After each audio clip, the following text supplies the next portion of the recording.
Espero que estejam bem e sejam bem-vindos ao Por Amor à Ciência, um canal dedicado ao ensino e à divulgação científica.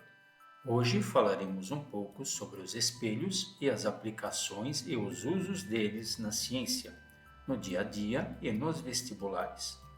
Na natureza, podemos observar imagens em lagos de águas calmas que se comportam como espelhos planos, análogos aos que comumente temos em nossas casas.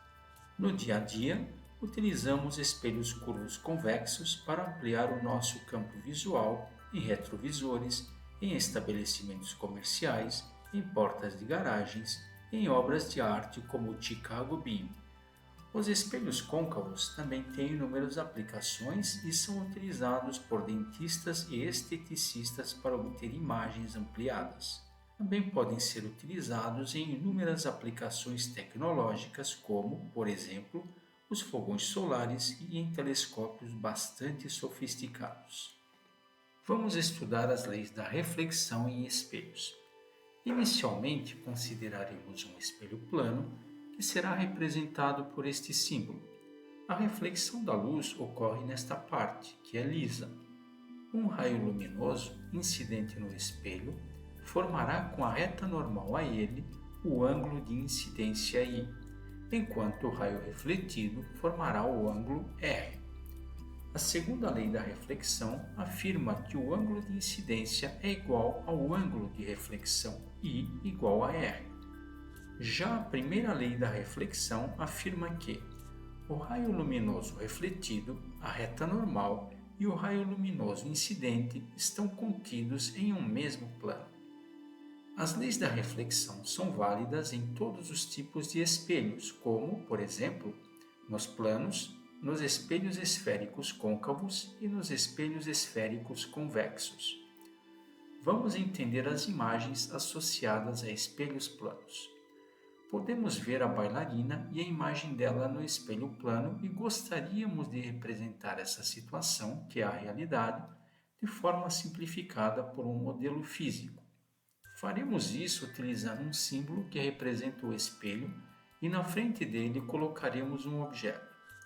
Os pontos da imagem e os correspondentes pontos do objeto estarão à mesma distância do espelho. Figuras com essas características são denominadas enantiomorfas. Essa imagem é classificada como virtual.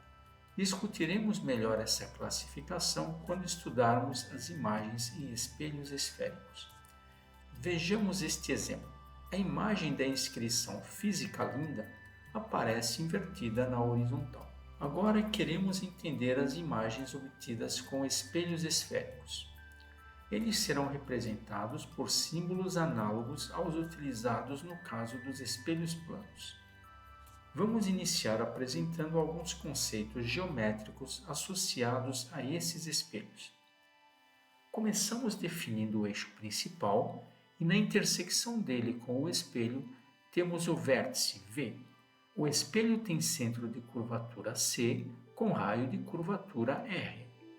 F é chamado de ponto focal do espelho e é o ponto médio do segmento de reta CV. Com esses três pontos, podemos definir a distância focal F' do espelho, que satisfaz a seguinte igualdade. O segmento de reta CF é igual ao segmento de reta FV, que é igual à metade do raio de curvatura R. Agora que já conhecemos a geometria dos espelhos esféricos, podemos definir os raios luminosos denominados notáveis. Eles são importantes pois permitirão entender as imagens associadas a esses espelhos sem que seja necessário utilizar a segunda lei da reflexão. O primeiro raio notável é aquele que incide no espelho paralelamente ao eixo principal e reflete na direção que passa pelo ponto focal F. Notem que no espelho convexo é necessário traçar uma reta auxiliar, passando pelo foco, e o raio reflete sobre essa reta. O segundo raio notável incide sobre o vértice do espelho e reflete simetricamente. O terceiro raio notável incide passando pelo centro de curvatura e reflete sobre ele mesmo, isto é, bate e volta. Agora utilizaremos os raios notáveis para, finalmente, entender as imagens associadas aos espelhos esféricos. Começaremos com os espelhos côncavos. Eles são usados como espelhos de aumento por dentistas e esteticistas e em faróis e telescópios. Colocamos um objeto na frente do espelho, antes do centro de curvatura, e desejamos obter a imagem correspondente a ele. Vamos desenhar os raios notáveis que partem da ponta do objeto. O primeiro parte da ponta do objeto, incide no espelho paralelamente ao eixo principal e reflete na direção que passa pelo ponto focal F. O segundo parte da ponta do objeto, incide sobre o vértice do espelho e reflete simetricamente a ele mesmo. O terceiro parte da ponta do objeto, incide no espelho passando pelo centro de curvatura C e reflete sobre ele mesmo. Os raios refletidos no espelho cruzam-se na frente dele, onde se forma a imagem da ponta do objeto. Notamos que a imagem é invertida e menor que o objeto. Como a imagem se forma efetivamente no cruzamento dos raios de luz, ela é real.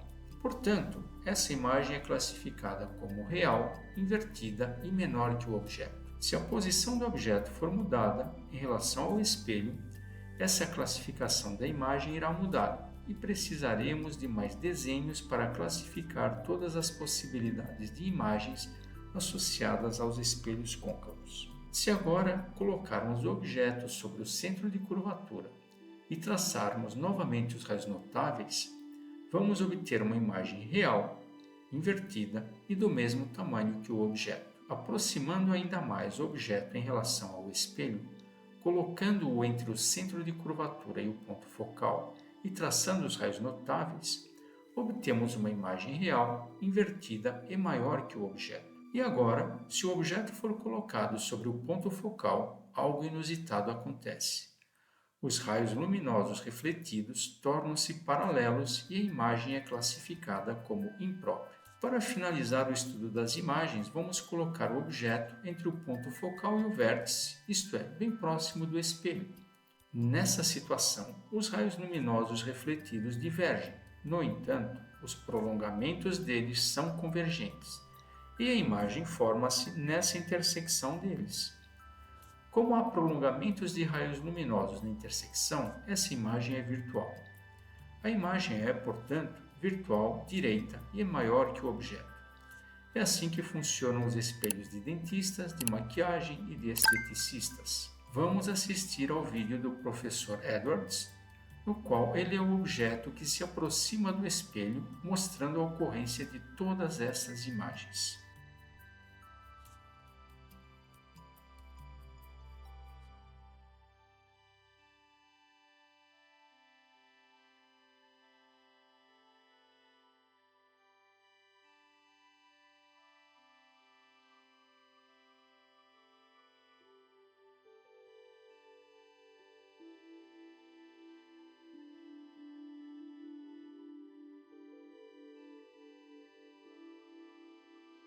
Falta agora obter as imagens associadas aos espelhos convexos. Eles são usados para ampliação do campo visual em corredores, saídas de garagens e retrovisores. Colocamos um objeto na frente do espelho e desejamos obter a imagem correspondente a ele. Vamos desenhar os raios notáveis que partem da ponta do objeto. O primeiro parte da ponta do objeto, incide no espelho paralelamente ao eixo principal e reflete na direção que passa pelo ponto focal F sobre a reta auxiliar. O segundo parte da ponta do objeto, incide sobre o vértice do espelho e reflete simetricamente a ele mesmo. O terceiro parte da ponta do objeto, incide no espelho sobre a reta auxiliar que passa pelo centro de curvatura C e reflete sobre ele mesmo. Os raios refletidos no espelho não se cruzam na frente dele.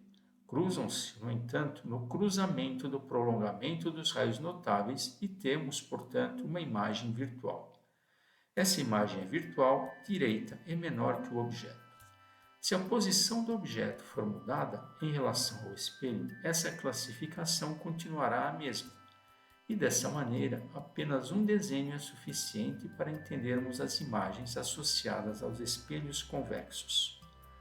Vamos assistir a outro vídeo do professor Edwards, no qual ele novamente é o objeto que se afasta do espelho, mostrando a ocorrência desse tipo de imagem.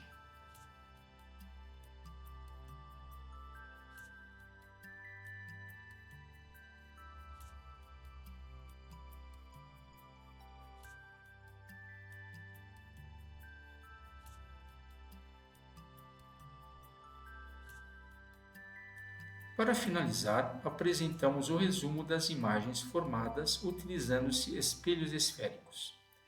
Se você pretende prestar vestibular ou vai fazer uma prova sobre esse tema, é recomendável fazer todos esses desenhos 2 ou 3 vezes.